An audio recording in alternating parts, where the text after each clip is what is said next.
ꯖꯤꯔꯤꯕꯥꯝꯗꯒꯤ ꯀꯨꯀꯤ ꯈꯨꯠꯂꯥꯏ ꯄꯥꯏꯕꯁꯤꯡꯅ ꯐꯥꯈꯤꯕ ꯃꯤꯑꯣꯏ ꯇꯔꯨꯛ ꯑꯗꯨ ꯊꯋꯥꯏ ꯌꯥꯎꯗ꯭ꯔꯕ ꯍꯛꯆꯥꯡ ꯑꯣꯏꯅ ꯐꯪꯂꯕꯅꯤꯅ ꯂꯩꯕꯥꯛ ꯃꯤꯌꯥꯝꯅ ꯂꯧꯔꯛꯄ ꯐꯤꯔꯦꯞ ꯑꯃꯁꯨꯡ ꯆꯪꯁꯤꯜꯂꯛꯄ ꯈꯣꯡꯖꯪ ꯈꯨꯗꯤꯡꯃꯛꯇ ꯑꯥꯔꯄꯤꯑꯥꯏ ꯑꯊ꯭ꯋꯥꯂꯦ ꯃꯅꯤꯄꯨꯔ ꯁ꯭ꯇꯦꯠ ꯌꯨꯠꯅ ꯃꯥꯡꯖꯤꯜ ꯊꯥꯅ ꯁꯔꯨꯛ ꯌꯥꯔꯒꯅꯤ ꯍꯥꯏꯅ ꯑꯥꯔꯄꯤꯑꯥꯏ ꯃꯅꯤꯄꯨꯔ ꯁ꯭ꯇꯦꯠ ꯌꯨꯠꯀꯤ ꯄ꯭ꯔꯁꯤꯗꯦꯟꯠ ꯃꯩꯔꯥꯕ ꯍꯩꯁꯅꯥꯝꯅ ꯐꯣꯡꯗꯣꯔꯛꯂꯤ꯫ ꯍꯤꯔꯝ ꯑꯁꯤꯒ ꯃꯔꯤ ꯂꯩꯅꯅ ꯀꯩꯁꯥꯝꯄꯥꯠꯇ ꯂꯩꯕ ꯑꯥꯔꯄꯤꯑꯥꯏ ꯑꯊ꯭ꯋꯥꯂꯦꯒꯤ ꯑꯣꯐꯤꯁꯇ ꯄꯥꯡꯊꯣꯛꯄ ꯄꯥꯎꯒꯤ ꯃꯤꯐꯝ ꯑꯃꯗ ꯋꯥꯐꯝ ꯑꯁꯤ ꯐꯣꯡꯗꯣꯛꯂꯗꯨꯅ ꯃꯍꯥꯛꯅ ꯃꯈꯥ ꯇꯥꯅ ꯍꯥꯏ꯫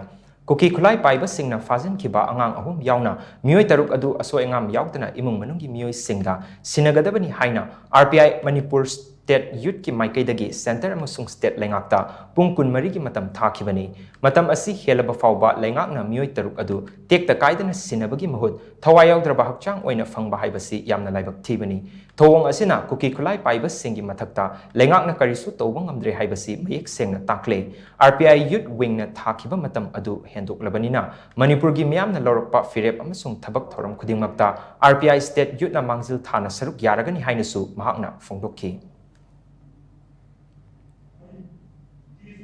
आरपीआई स्टेट मणिपुर यूथ की माइकईदगी चमजरबा मिसम तरुक फारगा कुकी नार्को टेरोरिस्टसिंगना थमजनखिबादु कनबीनबगीदमक्ता रेस्क्यू तौबीनबगीदमक्ता इंडिया की लेंगाक पाइरिबा शासन तौबीरिबा अमसुंग मणिपुर की लेंगाक पाइरिबसिंगी मफमदा थमजखिबा आरपीआई यूथ की पुंग कुनमरीगी मतमदो हौजिक हेनखरे पुंग कुनमरी लालसिबु मतमदा हौजिक सोशल मीडियादा असि अहिंग हक्चांग दिलायदना असी भागचांग होइना फंगहल्ले मरम मदुना मणिपुर की प्रजा section खुदिंगमक्ना हौरक्पा लौरक्पा थबक theorem खुदिंगमक्ता RPI state Manipur की यूथ सिंगना मांगजिल थाना सरुक याजगनी हाइदना आरपीआई स्टेट मणिपुर यूथ की माइकईदगी इमा लेबाक की इचिल इनाव सिंगी मफमदा हाइजरी।